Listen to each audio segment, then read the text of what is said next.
Selamat pagi kepada Miss dan teman-teman sekalian. Perkenalkan, nama saya Christian Epafras dari kelas 11C Farmasi sebagai perwakilan kelompok. Pada hari ini kelompok kami akan menjelaskan mengenai aritmia. Tanpa berlama-lama lagi, mari kita langsung mulai ke presentasinya. Perkenalkan, nama saya Christian Epafras nomor absen 3. Perkenalkan, nama saya Nikada Novita Dewi, absen 15 dari 11C Farmasi. Perkenalkan, nama saya Nikada Nuratning Tias, absen 16. Perkenalkan, nama saya Niwayan Surulandari, absen 21.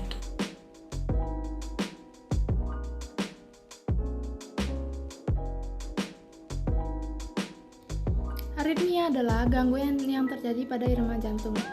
Penderita aritmia bisa merasakan irama jantungnya terlalu cepat, terlalu lambat, ataupun tidak beraturan. Aritmia seringkali tidak disadari oleh penderitanya dikarenakan aritmia terkadang tidak memiliki gejala apapun atau baru diketahui setelah adanya pemeriksaan pada jantung. Namun, pada umumnya beberapa kasus muncul berbagai kondisi jantung seperti berdebar, sesak nafas, pusing, mudah lelah, bahkan dapat menyebabkan pingsan mendadak. Umumnya, aritmia tidaklah berbahaya, namun beberapa kasus dapat menyebabkan berbahaya apabila terjadi komplikasi seperti gagal jantung, stroke, bahkan kematian. Aritmia dapat timbul karena beberapa faktor antara lain seperti pola hidup tidak sehat, sering merokok, stres, mengkonsumsi obat-obatan terlarang, diabetes, bahkan genetik. Ada beberapa jenis aritmia yang paling sering dijumpai yaitu atrial fibrilasi, yaitu kondisi ketika jantung berdetak lebih cepat dan tidak teratur. AV block, yaitu kondisi ketika jantung berdetak lebih lambat. Supraventricular tachycardia, yaitu kondisi ketika jantung terlalu cepat. Ventricle extrasystole, yaitu kondisi ketika ada denyut lain dari luar denyut. Ventricle fibrillasi, yaitu kondisi ketika jantung hanya bergetar. Tanda dan gejala aritmia bisa tidak menimbulkan gejala, sehingga kadang tidak disadari oleh penderitanya. Gejala aritmia yang sering muncul yaitu jantung berdetak lebih cepat dari normal yang disebut takikardia, jantung berdetak lebih lambat dari normal yang disebut bradikardia, pusing, tertekan ingin pingsan, cepat lelah, sesak napas, nyeri pada bagian dada, dan gangguan kecemasan. Di sini saya akan menjelaskan penyebab terjadinya penyakit aritmia. Aritmia terjadi ketika impuls listrik yang berfungsi mengatur detak jantung tidak bekerja dengan baik. Kondisi tersebut dapat disebabkan oleh sejumlah kondisi seperti konsumsi obat pila atau obat alergi, sleep apnea, hipertensi, diabetes, gangguan elektrolit seperti kelebihan atau kekurangan kalium dan hipomagnesemia, gangguan tiroid, misalnya hipertiroidisme, kelainan katup jantung, penyakit jantung bawaan, penyakit jantung koroner, serangan jantung, dan kardiomiopati.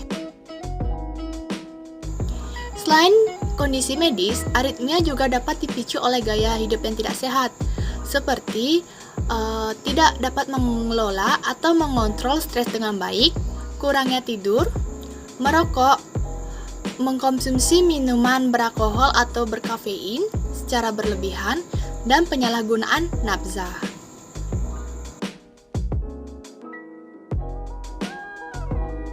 Pengobatan farmakologi pasien aritmia atau obat yang digunakan kepada pasien aritmia dibagi menjadi 5 golongan atau 5 kelompok.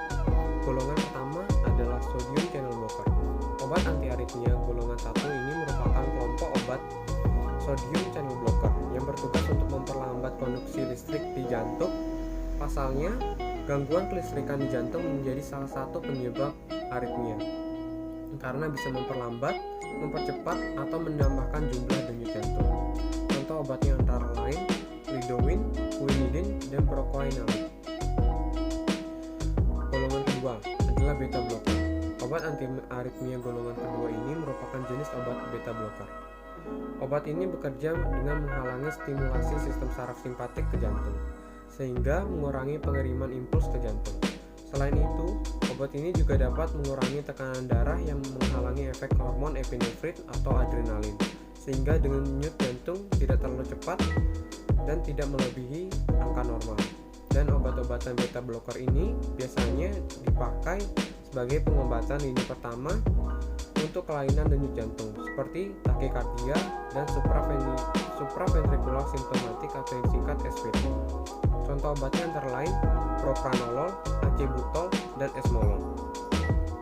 Golongan ketiga, obat aritmia kelompok 3 merupakan obat kelas potasium channel blocker yang tugasnya mengikat dan menghambat saluran kalium yang nantinya bisa memperpanjang repolarisasi membran sel. Repolarisasi yakni kondisi membran sel beristirahat atau tidak menerima rangsangan. Dengan memblokir saluran kalium, kinerja sinoatrial dan atrioventrikular tidak terganggu. Sinoatrial yang juga dikenal dengan node sinus adalah subkumpulan sel yang berada di bagian atas kanan jantung. Sel ini berfungsi mengirim sinyal listrik sehingga otot jantung dapat berkontraksi secara teratur. Sementara atrioventrikular adalah simpul yang terletak di antara atrium dan ventrikel. Tugasnya pun mengatur kelistrikan di jantung. Contoh obatnya adalah amiodarone dan sotalol.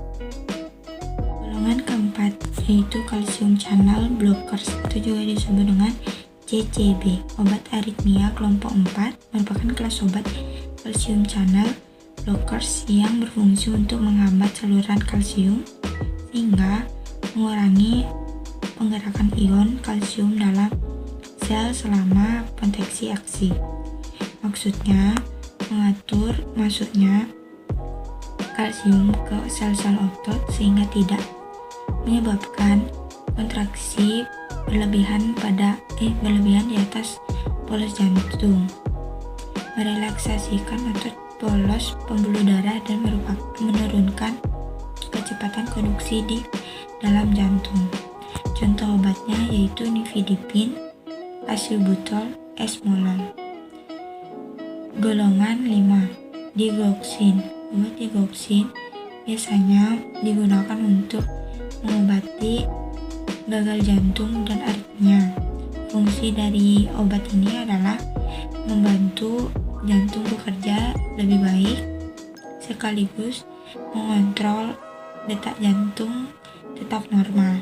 Contoh obatnya yaitu digoxin, divogoxin.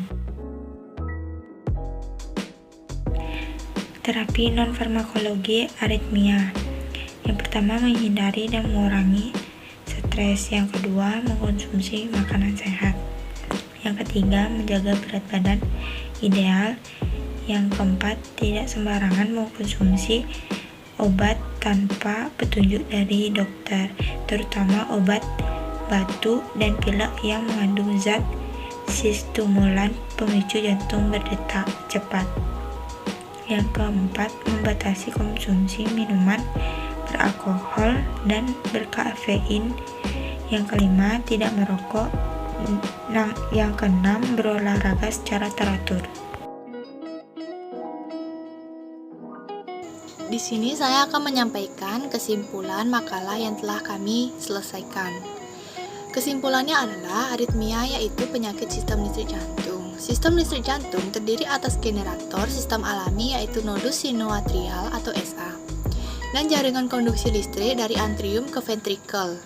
Aritmia seringkali tidak disadari oleh penderitanya dikarenakan aritmia terkadang tidak memiliki gejala apapun dan baru diketahui setelah adanya pemeriksaan pada jantung. Namun pada beberapa kasus muncul berbagai kondisi seperti jantung berdebar, sesak nafas, pusing, mudah lelah, bahkan dapat menyebabkan pingsan mendadak. Jadi saran kami berharap para pembaca sudah mengetahui bagaimana bahayanya penyakit aritmia.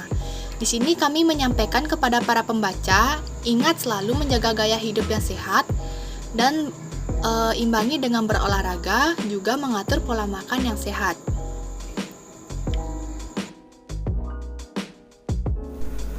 Demikian presentasi dari kelompok kami mengenai aritmia. Semoga presentasi ini dapat bermanfaat bagi kita semua. Mohon maaf bila ada kesalah kata atau pengucapan. Saya tutup presentasi kelompok kami. Akhir kata saya ucapkan terima kasih.